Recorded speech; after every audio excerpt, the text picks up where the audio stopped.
ಯಾವತ್ತೇ ಸಚಿವ ಸಂಪುಟ ವಿಸ್ತರಣೆ ಮಾಡುವಂಥ ಸಂದರ್ಭ ಕರ್ನಾಟಕ ರಾಜ್ಯದಲ್ಲಿ ಬಂದರೆ ಕೋಲಾರ ಜಿಲ್ಲೆಗೆ ಅವಕಾಶ ಬೇಕು ಅಂತೇಳಿ ಎಲ್ಲ ಶಾಸಕರು 4 ಜನ ಕಾಂಗ್ರೆಸ್ ಶಾಸಕರ ಒತ್ತಾಯ ಇದೆ.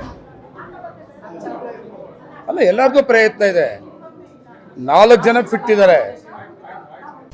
ಹೃದಯ ರೋಗ ಮತ್ತು ಹೃದಯ ಶಸ್ತ್ರಚಿಕಿತ್ಸೆ, ವ್ಯಾಸ್ಕುಲರ್ ಶಸ್ತ್ರಚಿಕಿತ್ಸೆ, ಸಮಗ್ರ ಹೃದಯ ಆರೈಕೆ ಸೇವೆಗಳಿಗಾಗಿ ನಿಮ್ಮ ವಿಶ್ವಾಸಾರ್ಹ RL Jalappa Narayana heart centre, STUMC campus, Tamaka, Kolar.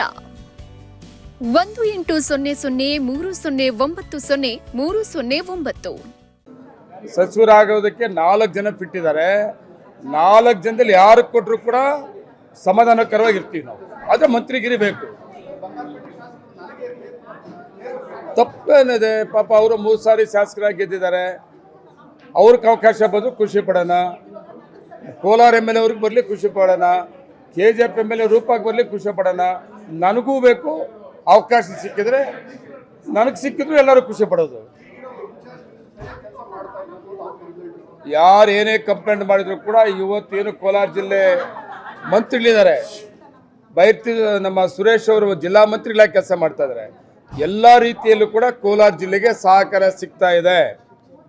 ಜಿಲ್ಲಾ ಮಂತ್ರಿಗಳ ಬಗ್ಗೆ ಟೀಕೆ ಮಾಡೋಂಥದ್ದು ಏನೂ ಇಲ್ಲ. ಜಿಲ್ಲಾ ಮಂತ್ರಿಗಳು ಆ ರೀತಿ ಕೆಲಸ ಮಾಡದೇ ಇದ್ದಿದ್ರೆ ನಾವೆಲ್ಲರೂ ಕೂಡ ಜಿಲ್ಲಾ ಮಂತ್ರಿಗೆ ವಿರೋಧ ಮಾಡ್ತಾ ಇದ್ವಿ. ಇವತ್ತು ಎಲ್ಲ ಶಾಸಕರುಗಳಿಗೂ ಯಾವುದೇ ಸಂದರ್ಭದಲ್ಲಿ ಸಿಕ್ಕೋದ್ರ ಜೊತೆಗೆ ನಮ್ಮ ಜಿಲ್ಲೆಗೆ ಸಂಬಂಧಪಟ್ಟಂಥ ವಿಷಯ ಏನೇ ಇದ್ರೂ ಕೂಡ ಸರ್ಕಾರದ ಮುಂದೆ ಕರ್ಕೊಂಡು ಹೋಗ್ತಾರೆ. ಸರ್ಕಾರದ ಮುಂದೆ ಅದು ತರುವಂಥ ಕೆಲಸ ಮಾಡ್ತಾರೆ. ಇವತ್ತು ನಾವು ಕೋಲಾರ ಜಿಲ್ಲೆಗೆ ನಾವು ಒಂದು ಮೆಡಿಕಲ್ ಕಾಲೇಜ್ ಕೇಳಿದ್ದೀವಿ.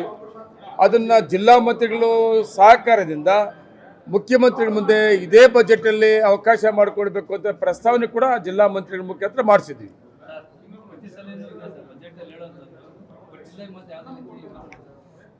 ಈ ಸರ್ಕಾರದಲ್ಲಿ ಈ ಮುಖ್ಯಮಂತ್ರಿ ಮುಖೇನ ಕೋಲಾರ ಜಿಲ್ಲೆಗೆ ಏನು ನಮ್ಮದು ಡಿಮ್ಯಾಂಡ್ಸ್ ಇತ್ತೋ, ನಮ್ಮ ಕೋಲಾರ ಜಿಲ್ಲೆಗೆ ಮೆಡಿಕಲ್ ಕಾಲೇಜ್ ಬೇಕು ಅಂತ ಅದು ಸಿಗ್ತದೆ ನಂಬಿಕೆ ಇದೆ.